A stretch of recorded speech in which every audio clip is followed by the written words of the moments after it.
G'day legends, Blake here with another video, and today I'm really excited to be in Bill's fish room.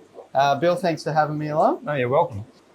All right, Bill, so first of all, let me know some of the stats around the fish room. How long have you been keeping fish? How many tanks, that sort of stuff? Since I was about 4 or 5. Yeah, wow. So I've had fish for over 50 years. At the moment, we're looking at probably about 170 tanks in here.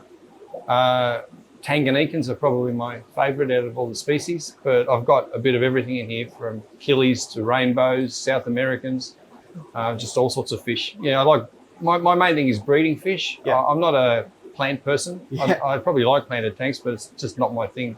You can only keep up with one or the other. True. So I just love the challenge of breeding fish, especially some of the harder ones. And yeah, sometimes they might take years, sometimes you do it easily, it just depends. Some of the species in here I've probably worked with for 10 years before I've had any success. But yeah, it's mainly, like I said, I enjoy being in the room, breeding fish, watching them grow. You know, it's a real challenge, not just breeding them to raising them. Raising them is probably the hardest part.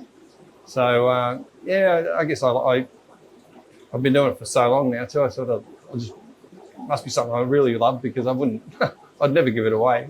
It's interesting that, like, I think sometimes dog and cat people are like, you know, fish, they're not all that interactive. But if you are into the breeding side of things, they can become a very interactive pet. Yeah, they're a smart animal. Like they recognise people too, which is what people don't realise. Certainly fish will come, when I come in, they'll come to the grass for food. You might get a stranger that comes in while I'm not around and they'll hide. Yeah. So they know the difference between one person and another. Yeah. Yeah, but not necessarily all of them, but certain species are amazing actually. Yeah, for sure. And we were talking off camera earlier, like, I think you're interested in Tanganyikans. They are certainly one of the most unique behavior fish out there as well. So yeah, well, you've got all different shapes and colours. The behaviour is just very different to other fish. Yeah, and like, I like Malawis as well, but they're all very similar sort of shaped fish, just really nice colours. But then when you go into Lake Tanganyika, the diversity is huge. Yeah. And not just in what they look like, their behaviour, the way they raise fish. You've got all sorts of different ways that the fish will spawn in the lake. And it's just an amazing lake. Just the place itself is incredible.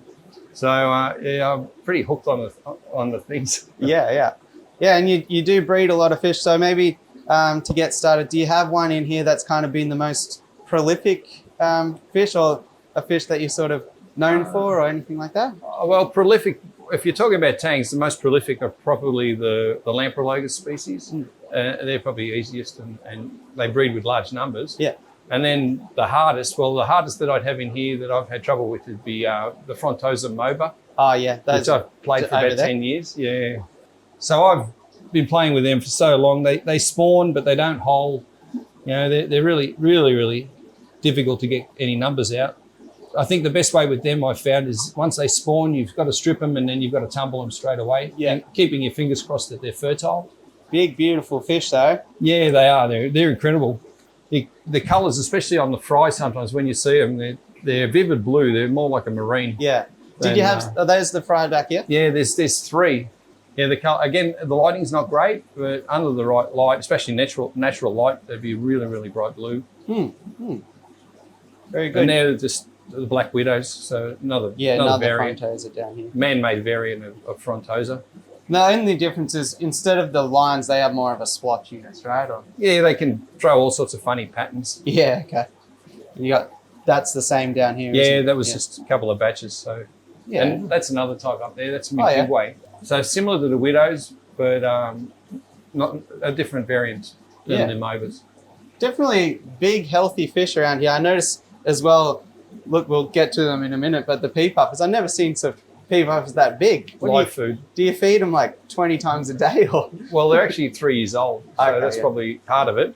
But no, they only get fed once every couple of days, actually. Okay. Oh, wow. But I might throw some black worm or white worm, or when the season's right, you'll get mosquito larvae. Yeah. Just whatever live food I've got available. Yeah, nice. Yeah, but I've raised young on powdered food. Yeah. So they don't necessarily have to have live food, but that's definitely the way to keep them really big and healthy and get them to breed. And would the live food be sort of 70% of what you feed them, or 80? I'd say 100. 100%? Yeah. Oh, wow. At this stage at the moment. Yeah. Yeah, but except for the younger ones, the fry. Yeah. I'll give them a little bit of powder and brine shrimp. Okay. Is that everything in here? Or? Because yeah. like these big Frontosa and stuff, you wouldn't feed no, them. but if you want the fronties, you can just give dry pellets. But Yeah. if you want to breed them, they need things like chopped up prawns or chopped up whitebait. Yeah, wow. Yeah, just put a bit of meat on them and condition them. Okay. You won't condition them properly with just dry foods. Right, okay. Yeah. And the other problem with dry foods, you've got to get the right pellets because it's got to be something that sinks quite easily and is soft, because otherwise you'll get problems with bloat. True. Okay. Yeah. And so what about sort of the medium stuff in here, like these cylindricus or... Everything gets fed autoheme, which is pretty much it. Yeah, and obviously I've got a lot of Plecos. Yeah. And I throw a lot of spinach. Okay. And canned beans. Oh, yeah. Yes. String beans in the can are really easy. Yeah, nice. I used to use a lot of pumpkin and zucchini. You'll see forks in all the tanks where I used to put the zucchini. But it's just a lot of work. And to be honest with you, I don't think it's as good as spinach. Spinach is just a really, really good food for all the catfish. Yeah, nice. And all the fish, actually, everything eats it. Yeah. So between spinach and autoheme, that's about it. Okay. Except for some of the soft water species.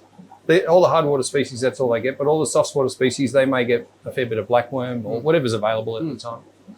So with all of these tanks, like, how do you decide what goes where? Or is it just kind of as tanks open up, then you find something else to put in it? Or...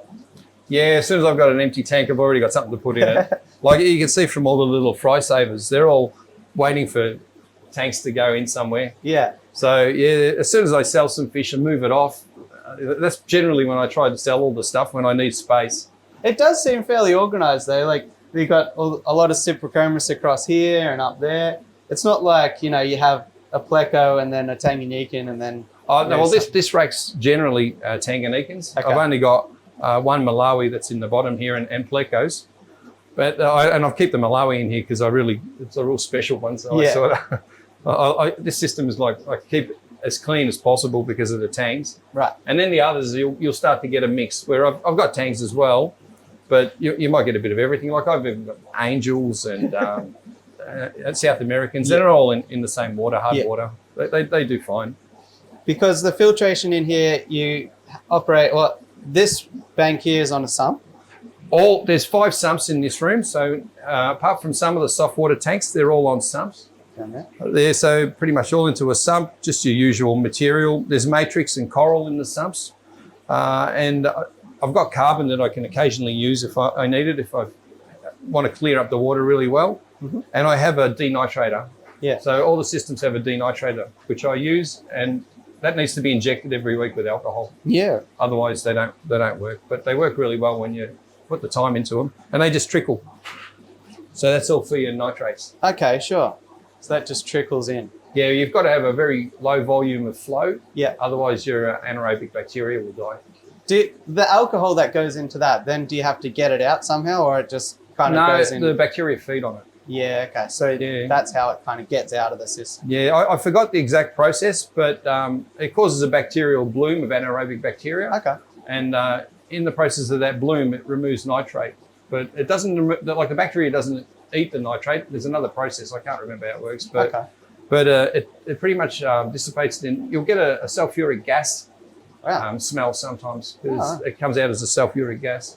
You get that eggy smell. Yeah, okay. And you also, if you'll know when it's working right, it's not doing it at the moment. Oh, yeah, it will actually. You'll see a slime coming out of it, like a bit of a snot. Yeah, right. Yeah, if it's doing that, you know that it's working. Thought maybe that's why they're breeding so well, because they're all half drunk on vodka, but maybe not quite.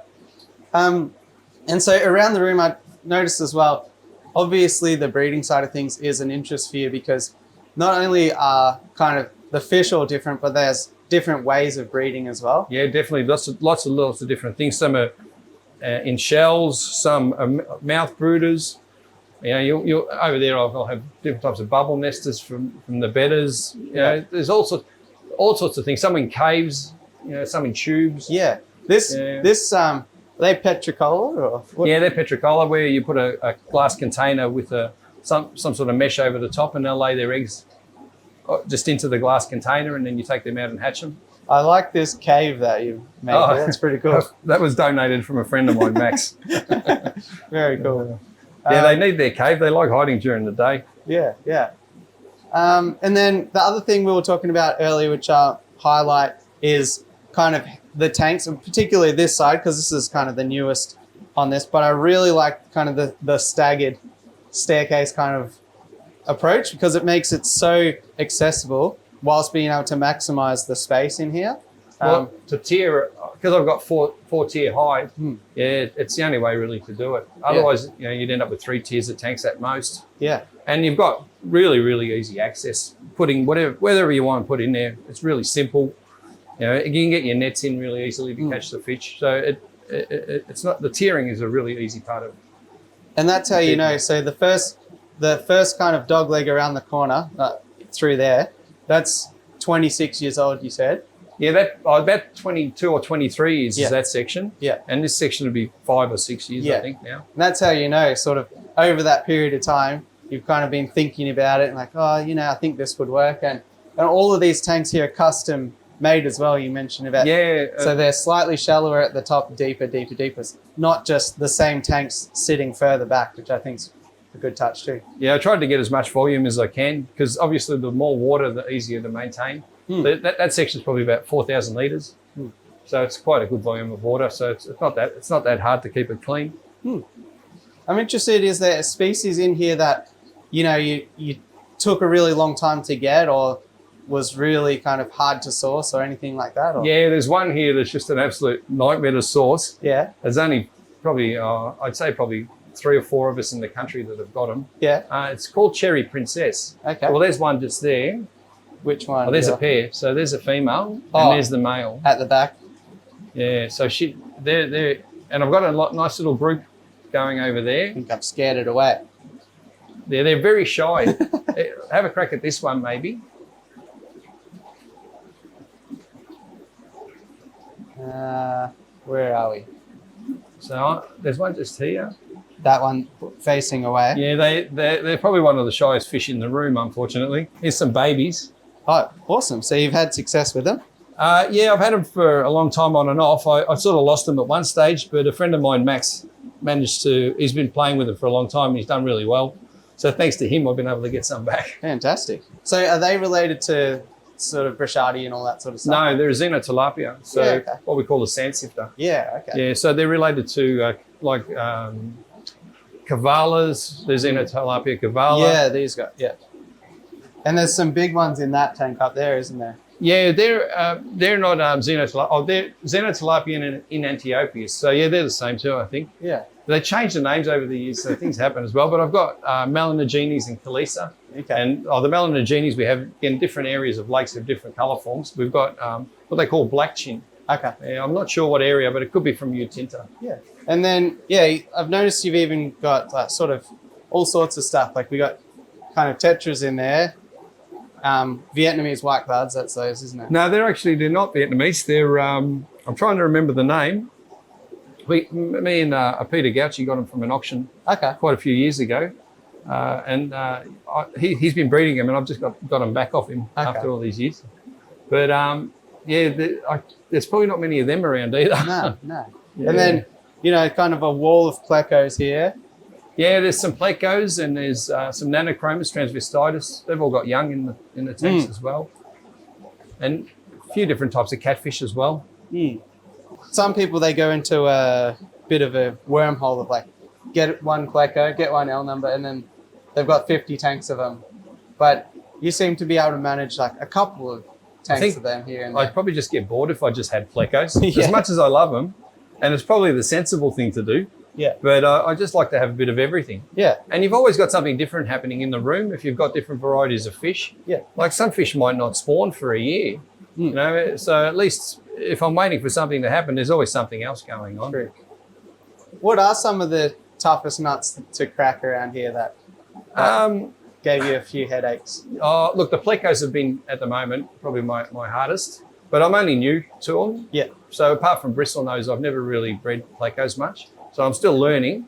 So obviously I like things like the zebras, and I've got the sultans and the super whites, the 236 super whites, and that they've been a bit of a hard one. Even these 236s, they've been hard. Again, that's what I want. You know, you want to keep at it until you learn, and then you figure out what you're doing wrong, and hopefully breed them up. Yeah. Since you've been in the hobby for so long, what did you start off with? Just sort of the community stuff? And Yeah, I had a tank in my bedroom when I was a real little kid, and from memory, I used to catch gambusia down at Footscray Park, and so I would have had gambusia in that tank. Yeah.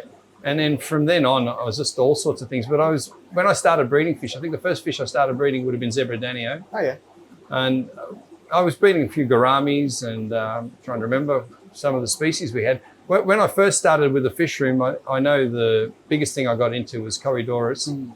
So at the time, I mean, there was nowhere near as many available as what there is now, but I would have probably gone through about 12 to 15 species and bred them. Yeah, wow. I used to do a lot of the whiptails back then as well. And killifish. I always had a lot of killifish. Like I didn't have tangs in that earlier part. And then there was an aquarium around the corner here called Aquatic Art who used to love keeping tangs. Eric, his name was. And then I started getting a few from him. And that was it. Then I was hooked. Yeah, I've never been able to get past the tangs. I love them so much. Yeah. And then did you always have multiple tanks, or did it sort of take a while to get up to it? Yeah, I've always had multiple tanks. Yeah. I think from probably a teenager, I started with a few tanks in my mum's garage, and just grew from there. I don't think I've ever gone without having tanks since I was a kid. Yeah. Look, even there was a few times where we were shifting from one place to another or moving things where I still probably had fish that I was moving around with me, but I've always had them. Yeah. It's just I've generally just keep it now to a point where it's just a fish room. I don't have any tanks in the house or anything else because it's just enough to maintain in there. I'm wondering as well for people who are thinking of setting up a fish room, obviously 30 years or so of having a fish room, you've probably learnt some key things. Oh, definitely. Well, if you're going to build it, the installation is really important. You've got to take into consideration condensation, which is another issue you can have. Always, if possible, have a drain. It makes such a difference to be able to just flush things onto the floor. A sink is something, that really, really helps because you're always washing things. So, so just the simple things like that people, might just build a room and not realize what, have other things that should go in there. They're really important. And then heating, how, like if you've got really good insulation, obviously your type of heating, I use gas, but like there's all sorts of things you can do. The way you provide air to all the tanks, you can choose a diaphragm pump depending on the size of the room, but otherwise blowers just work beautifully, which is what I use here. Like I've got, 170 tanks all on one little blower. Yeah. And I could go more. Lighting, like I haven't got all my tanks lit up yet, but my lighting is just simply just to be able to see the fish because I don't grow really hardly any plants. Yeah, I mean, if there's direct lighting on them all, probably just makes more algae to... Yeah, well, that's what happens with these tanks because I've got some skylights here, but the colour of the fish, there's just nothing better than under natural sunlight.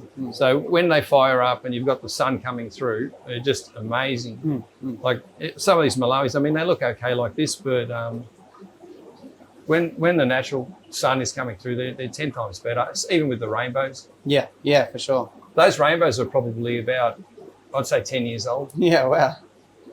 Beautiful. How do you go keeping Malawis and rainbows together? They do really, really well. I think the rainbows do much better in water with a little bit of salt and a bit of pH, higher pH. So I don't have any issues from health. Like people talk about where they have abrasions on them and problems like that where they get diseases. But in the heart of water, I don't have any problems with them at all. So they're really, really good fish. And they just provided something a little bit different in the tank. I mean, people will look at it and go, what are you doing mixing them? But I like it. And they breed really well. As you can see, I throw a mop in. And if I ever want to take any of the eggs out, I just pull that mop. Even in the hard water, there's no problem about fertility or hatching them or anything. Yeah, awesome. I mean, it might not be the same for all rainbows, but the majority do really well. You don't find the Cordo punks or the Julies going in and having a feast of all the they eggs? definitely do. Yeah, that's another actually good thing about them. They're giving all the fish a good feed. Well, that's true, yeah. Because they lay a couple of hundred eggs or probably more a day. That's a good little shot there at the moment if you want to have a look. Yeah, I noticed every sort of corner there's Fry poking around. Oh, there's Mum. She's actually really good. She'll raise those fry in this tank without them getting eaten. Yeah, awesome. Yeah, awesome. so there's only electric yellows here at the moment, Yeah. but yeah, they're good parents. If I take the fry away and try and raise them, they'll probably die. They can be tricky, but I leave them with the parents and there's no problem at all. Yeah, that's one thing that I reckon is really underrated with Tanganyikans. You know, most of them, some of them aren't, but most of them are really good parents. Yeah. So if you've got a busy lifestyle, if you've got a lot of tanks, if you work varied hours or whatever, that it's hard to get that consistency going. You know, there might be a really good species for you, because I'm always on the lookout for things that will sort of community breed and things that where I have those periods that I can't get into the fish room. At least I know that they'll keep ticking over as long as I'm feeding them. Yeah, well, the good thing with a lot of them, especially like the lamprologus or lepidolamprologus or any of these species, you can just leave them alone with their fry and they multiply. And then when you're ready, you just take away the fry and off they go again. Yeah. So they're a really easy fish in that sense. Yeah, I've got quite a few tanks that are just set up with one species because of that reason. I'm trying to do more actually, but just again trying to find the tanks to do it. When you restrict the tank to one species, then it's I've got too many types of fish here to be able to do that most of the time. Cyprichromis as well. I think not many people have Cyprichromis, and you've got quite a few of them. There's probably, I don't know, I'm taking a guess, probably about 12 types. Yeah. So maybe run us through some of these. I particularly like these more yellow ones personally. Yeah, they're a Microlepidotus subwisa. Up there we've got an albino Katoomba. And there's albino and normal Nigripinus. There's none in this tank. Actually, they're empty as well. But up there we've got tricolour. So they'll throw three types of colour, which is why they call them tricolour. And so they'll all look a bit different, will they? Like, yeah, you'll get three forms of colour on them generally. Awesome. You get blues, blacks. There we've got Mupalungu. Yeah. They're one of the more popular ones as well. I've seen a few. Yeah, they've been around. They're a smaller fish too, so they're a bit easier to look after. Yeah. There we've got Katoomba. Hard to remember all of these names, isn't it? The next one's Utinta. Beautiful. And I think that's Chatuta. I'm trying to remember myself with that one. We call them lemon breasts. Bit of a pop quiz, isn't it? Yeah. These are really, really nice fish. The Pavo. Yeah, they're nice. Bit more of a sort of a lavendery sort of colour, aren't they? Mimpibwe, which is what you were saying you liked with the yellow head. Yeah. Beautiful. There's Moba. So they'll throw all sorts of different colours as well, but their specklebacks is another name for them. Okay. And then here we've got Xanatus. Beautiful. And yeah, it's another one. I think it's good to highlight Cyprichromis, because a lot of people think like, oh, you know, there's nothing for that sort of top and mid water column when it comes to tangs. So it's all like down the bottom in shells or at the back in rocks. But they're a great shoaling fish with heaps of activity. And they're always out in the front and looking at them. A lot of people have in the past, you know, even I had problems where they waste, they can get skinny. I think with them really, you just have to have really clean water. And there's certain meds that you can use, like flubanol is a really good one. Okay. If you've got problems with wasting on them. But good water, good food. Don't mess around with their food too much. Just give them one thing and they'll be fine. Like I just basically keep them on the autoheme. Yeah. I would never give them anything like blackworm or in any of the tanks. Yeah. There's no live food that goes in these tanks. It's just purely autoheme and spinach. Okay. Is there any tricks to sort of having success breeding them in terms of getting the fry and all that? No, they're generally not a hard fish to breed. You know, some species are harder than others, and the fry can be a bit sensitive because you know they need to be fed quite well. But they're not a hard fish to breed. Out of all the fish, they're probably they're quite easy. Some are very easy. They're not all the same, and they don't spawn all the same. Like some are a mid-water spawner. Some will spawn on the gravel or on the sand. So they are very different among one another. Okay. But there's no real tricks, just good water, good food. And they don't like high temperatures. Okay. Anything Lake Tanganyikan doesn't like high temperatures. So I'd say 23 would be a good, good temperature for them. That's good to know. Yeah, if you get to if tanks get to the high 20s, 30, they'll start dropping off. Yeah, okay. Even the lake itself, if you go in the lake, it's quite cool. It's not like Malawi where it's just warmer. So you can physically feel the difference when you walk into the lakes. Have you been over there? Yeah. Oh, wow. How long ago was that? 2019. Awesome. Yeah. And is that kind of where the Tanganyikans spark came from, or you already had it? I'd had it well before that. And that's when you booked the trip? Yeah, that's that's why we organised the trip to go there, because I just wanted to see where the fish come from. You went there with people from the hobby? No, just myself and my wife. Yeah, awesome. Yeah, it was a bit of an adventure, especially for her. Yeah. Because you had to charter flights to get in and do all sorts of stuff to get there. It's quite remote. Yeah. And she wasn't real keen on flying, but she's forgiven me. And what sort of species did you see? Just bits of everything? It was just incredible. You'd look over the edge and the water is just crystal clear. And if you get up early in the morning, there's no wind and you can just look at it and it's like looking through glass. Yeah. And I reckon on average, you'd be able to count 20 species of fish just floating around the rocks. Wow. It is incredible. And you'll see, the only thing I didn't see a lot of was the sips. You probably have to move into deeper water for the sips. But all the lamprologus and the furcifers and the sand sifters, they're all in the shallows. I think the faways are a little bit deeper, but you just see them thousands. Yeah, and all their pits, and it's just it's incredible. Yeah. Really amazing place. There one day. Yeah, it's probably the best place I've ever been. Actually, there's a place called Mahali, and it's Mahali Mountains, and we went into that area. It's a national park.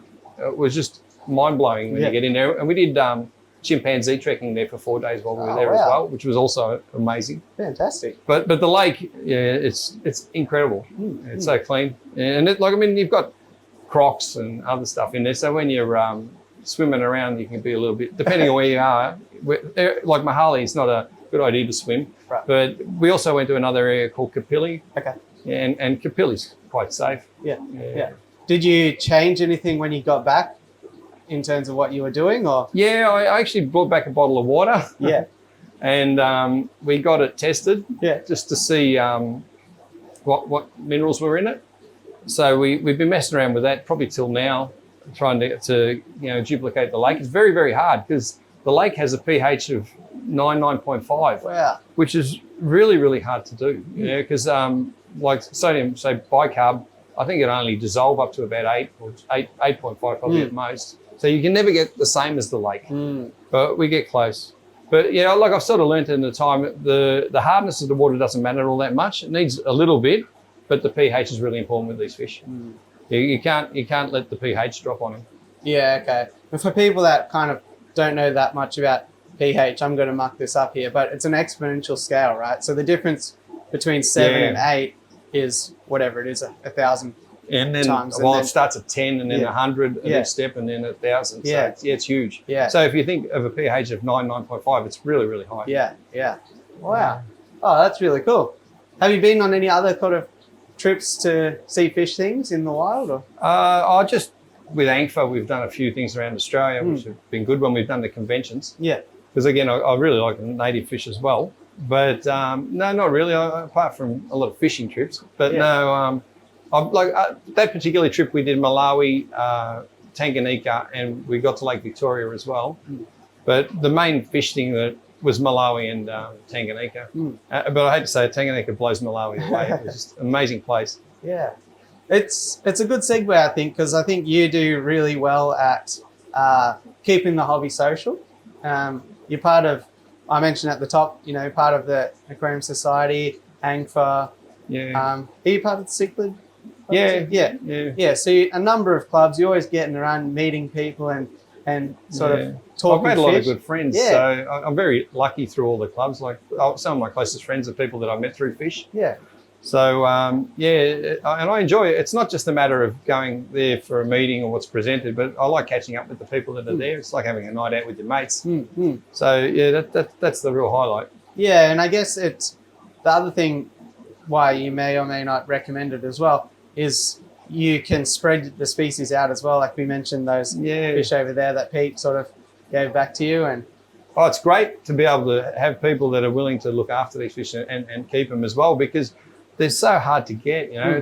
If we spread them around, there's a really good chance they might stay in the hobby for a little bit longer. I mean, just over the last couple of years, we've probably lost, I'd say, at least half a dozen or more variants that we'll never get back. So it needs people to look after them. And look, we might, over the years, we've had them for such a long time that genetically they may be starting to weaken as well. But I'm not sure. You know, colour-wise, I think they're all still pretty good. Yeah. And it's funny, you might have a problem with a species and struggle with it for a while, and then you'll have a crack at it again 6 months later and not have a problem at all. Yeah. And then you think, oh, I got it right.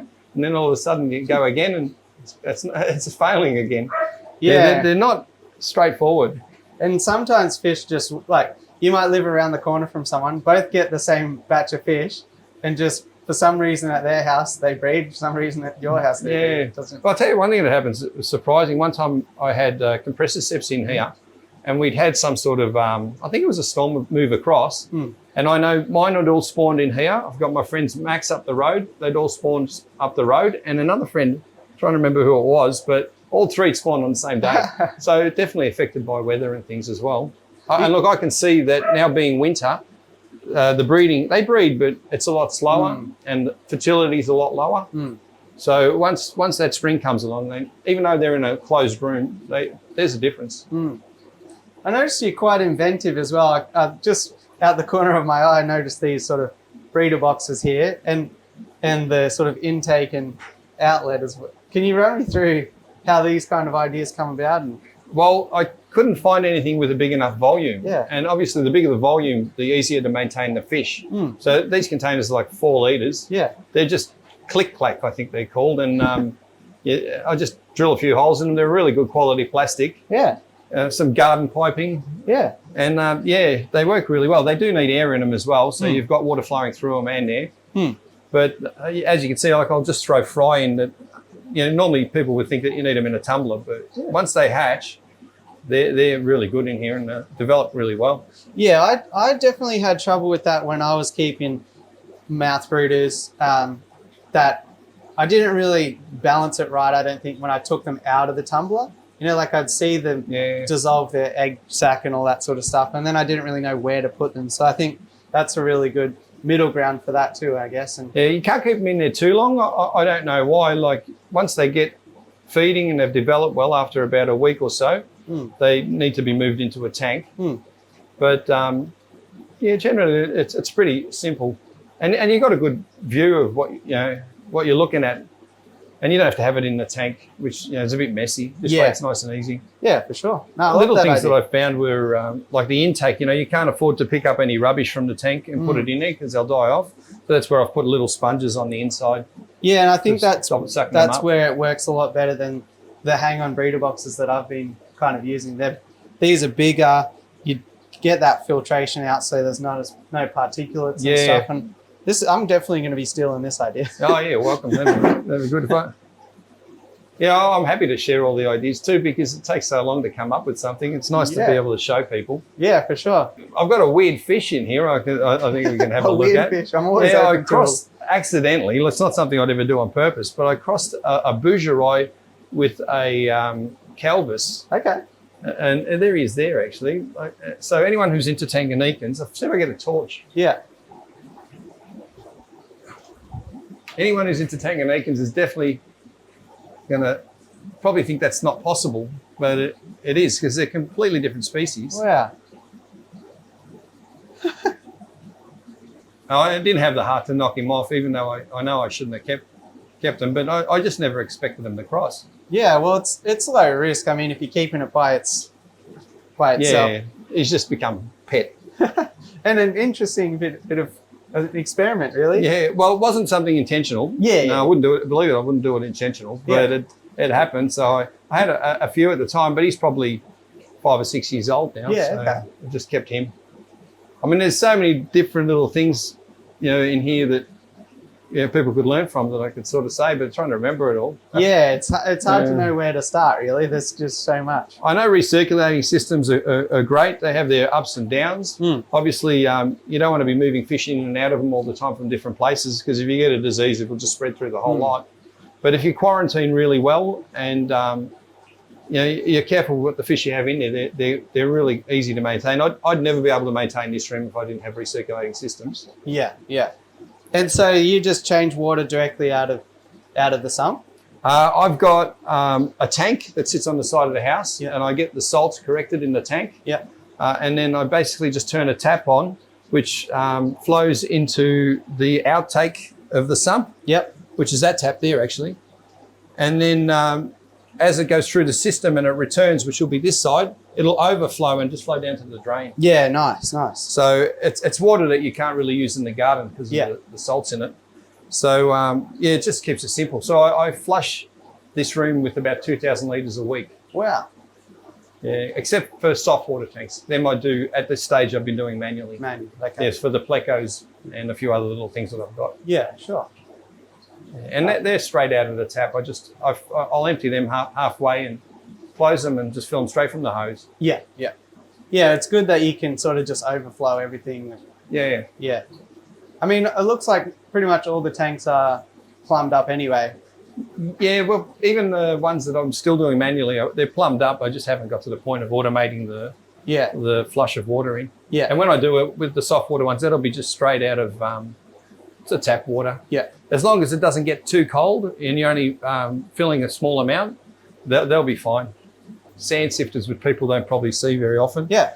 There's like Bath keys, which are here, which are a nice little sand sifter. And then there's what we call a Bath blue lips. I'm trying to remember the full name of them in there. But, that's yellow kelvis, which is probably a really rare fish. Yeah, they take forever to grow up, don't they? Yeah, they're very slow growing. Yeah. Probably a couple of years before they're mature to breed. Yep. Here's a really rare one, Prochilus. Oh yeah. In the shell, they actually will get, the males will get quite large. But that's something you'd probably never see. Yeah, I've never seen those before. Killifish, the Tanganyikan killifish, is something that, again, you don't see very much.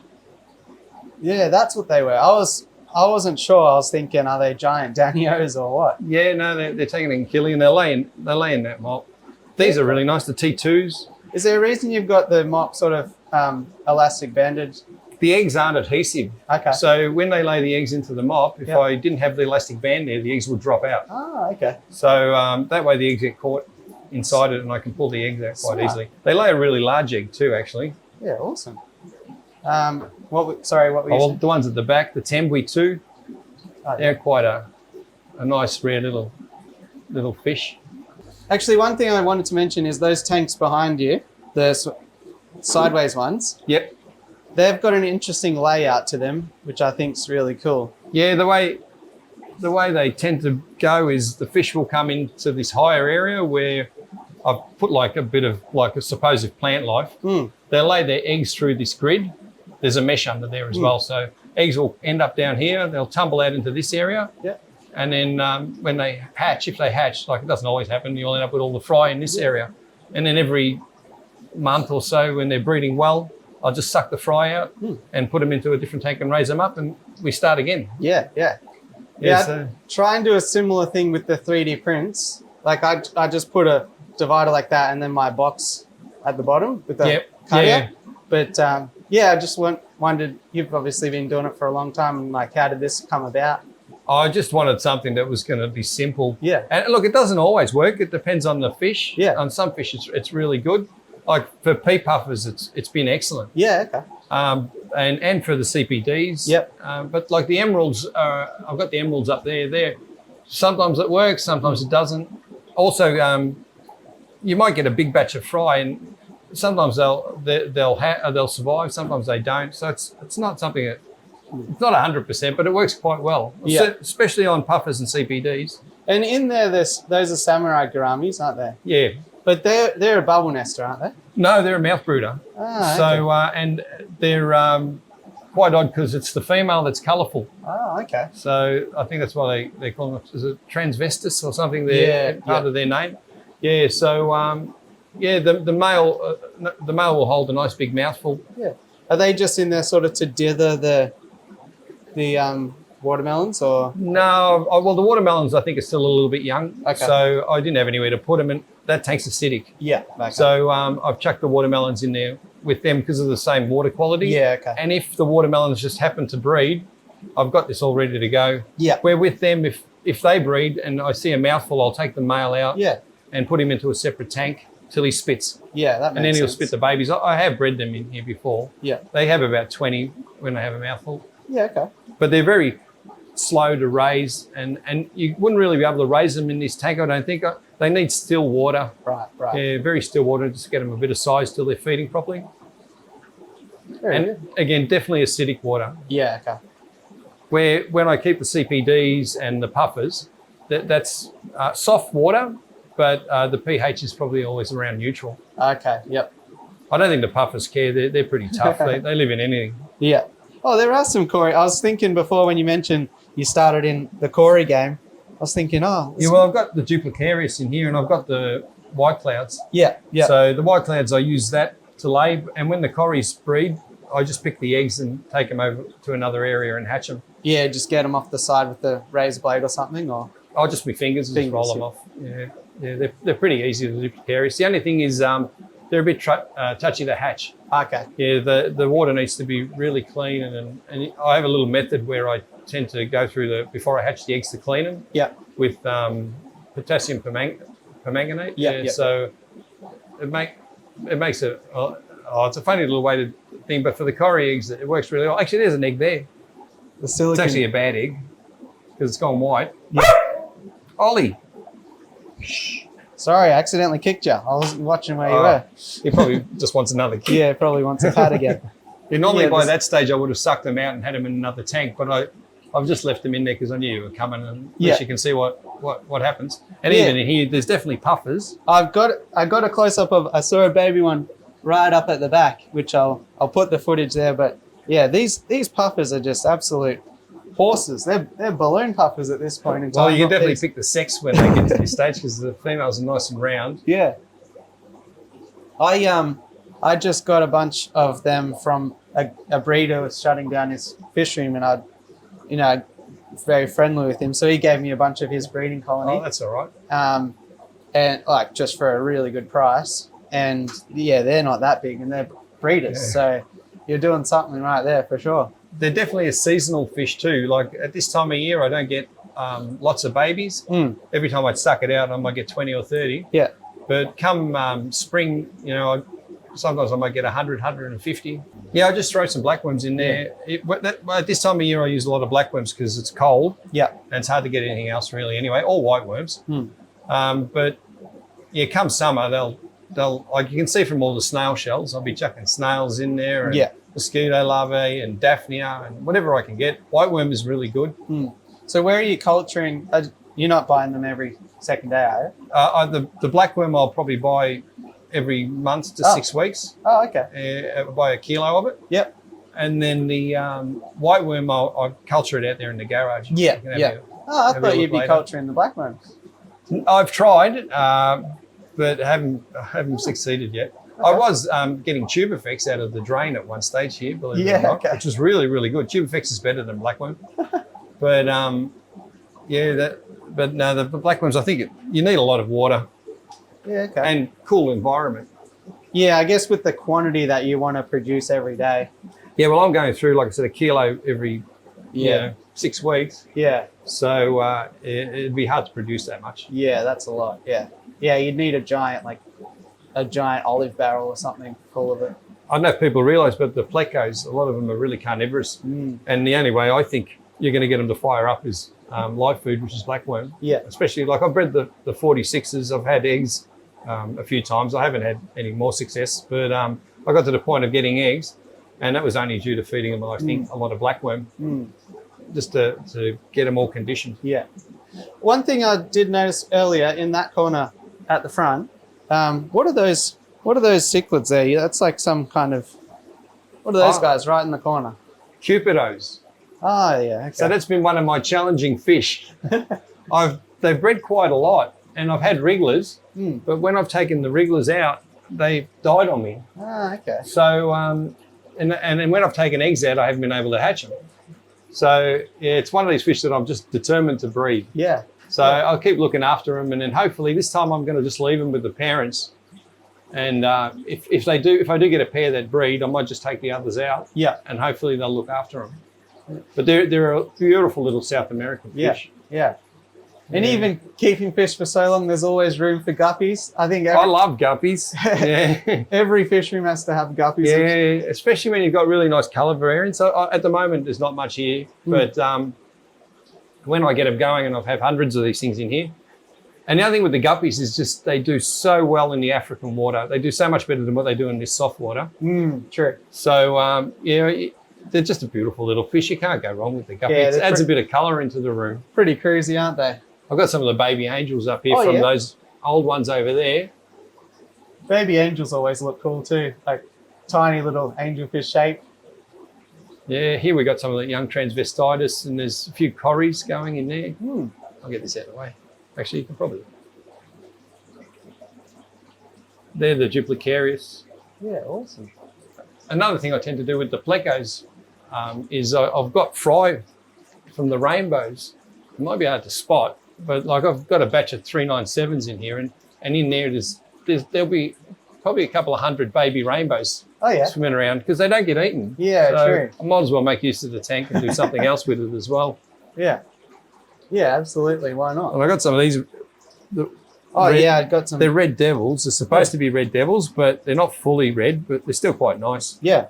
And, another project, you could develop that red over time and all that sort of stuff yourself, I guess. These tanks eventually will be just for the plecos. I'm just still in the process of transferring stuff across. Yeah. I've been breeding a few, like the red lizards. Oh, yeah. So very there's cool. Quite a lot in there, actually. You sort of wouldn't realise till you pull all the leaves up. Yeah. And they're just normal plecos. Yeah. But how do you go? Because I know a lot of people have issues with these red lizards and getting them to eat for the first time. Do you have any? Yeah, I'll have that container nearly piled to the top with leaves that have been out in a bucket and are stinky and wet and slimy. So I'll chuck them in there. I'll chuck the baby lizards in there and that'll get them started. Yeah, awesome. Yeah, so they actually do quite well. Like I wouldn't be surprised. It doesn't look like it, but there'd probably be 20, 30 fish in there. Yeah. Because they all get in the leaves. Yeah, awesome. Yeah. And so with those, the mum sort of camps out on the eggs, doesn't she? And mine scatter. Oh, so every time I've had the red lizards breed, I just find eggs scattered all over the tank. Yeah, so I just have to suck them out. I do the potassium permanganate trick and clean them up, and then put a bit of meth blue, hatch them. And once I've hatched them, I'll transfer them to these little boxes. Yeah, but I don't know. Everyone talks about them going in a tube and sitting on the eggs and this and that. Mine just don't do it. They just lay eggs everywhere. They got a mind of their own, don't they? Yeah, look. Otherwise, I'd give them a chance and let them hatch them themselves. Yeah. But I don't know. Maybe a funny male that I've got. I'm not sure. Very good. This tank up here has got marbles on the base of it. I've got Corydorus, not Corydorus, so Aspidoris in there. Oh, yeah. And I think the fry have been getting eaten. Oh, okay. So I've chucked the marbles on there so to give the fry somewhere to hide. Yeah, okay. So that's the idea with that, and we'll just see what happens. And the other thing I've got in there, which people don't seem to realise, I think, but the shrimp are the worst egg eaters you can ever get. For sure. And it could be also the shrimp that are causing me the problems, but I've even got Ficcatus there, and unfortunately I hardly get any eggs because of the shrimp. You just see the shrimp are constantly in the mop feeding on eggs. Yeah, yeah. They're a bit like snails to me. They're a real nuisance.